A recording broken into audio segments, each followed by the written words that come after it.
આ એસડી હોલની આજુબાજુ. હવે એ કંઈ જે રીતે અમે સબ્જી રોટી અને દાળ અને ભાત આપીએ છીએ પ્રમાણે જશે અને જ્યાં સુધી પનીરની સબ્જી છે એવું ખબર પડી એની તાત્કાલિક અમે તપાસ કરીએ છીએ અને જે કંઈ હોય યોગ્ય પગલાં લેવામાં આવશે. પ્રાઇમરીલી એમની સાથે વાત કરતા એવું લાગે છે કે રાત્રે એમને ભોજનમાં જે કશું જમ્યા એના પછી એમને આ પ્રકારની પ્રોબ્લેમ ફેસ કરવી પડી છે અને એને લઈને એના MS યુનિવર્સિટીના વાઇસ ચાન્સલર, MS યુનિવર્સિટીના તમામ વોર્ડન, ચીફ વોર્ડન, તમામ લોકો અહીંયા સ્ટેશન છે.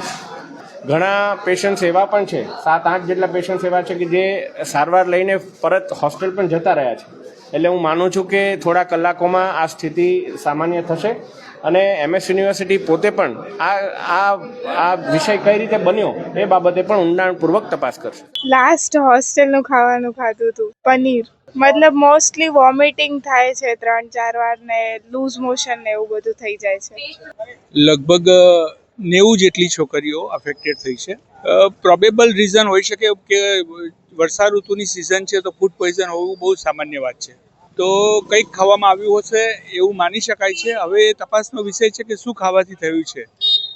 મેં જાતે વિઝિટ કરી છે અને બધી જ છોકરીઓના કમ્પ્લેન અત્યારે અંડર કંટ્રોલ છે. આપ જોઈ શકો છો કે રજા પણ લઈ રહી છે અને અહીંયાથી જઈ પણ રહ્યા છે.